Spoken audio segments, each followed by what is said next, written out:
In his departure speech at the NAIA Centennial Terminal, the President stressed the importance of the APEC gathering in fostering regional cooperation. The Chief Executive says he will also take advantage of the occasion to raise timely issues with leaders attending the summit. The President hopes for a fruitful outcome of his trip. Let's hear more from Elena Luna.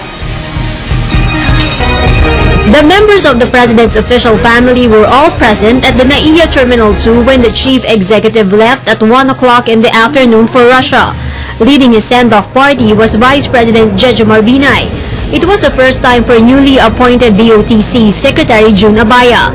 In his departure speech, President Aquino stressed the importance of the trip to the country. Mula tayong walang isang bansa sa mundo, gaano mang kadambuhala o kaliit sa mapa ang kakayaning umusad ng mag-isa. Namumuhay tayo sa isang daigdig na dapat lamang pagsaluhan ng lahat ng mga bansa.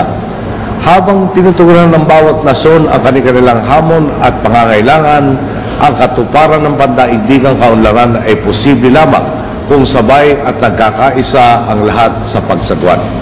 Pagkakataon din po ang pagpupulong na ito upang makipagdialogo sa mga bansang kalahok sa APEC at higit pang patibayin ang ating ugnayan tungo sa kaunlaran.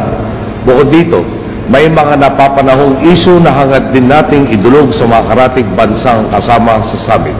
The APEC summit is also an opportunity to remind other economies that the Philippines is open for business. Masigasig nating ilalatag sa APEC ang mga oportunidad sa Pilipinas nang lalo pa silang mahikayat na magnegosyo sa ating pambansa. Bawat kapital na naipapasok nila sa ating bayan ay dagdag na pundasyon para sa mas matibay na kinabukasan ng ating mamamayan.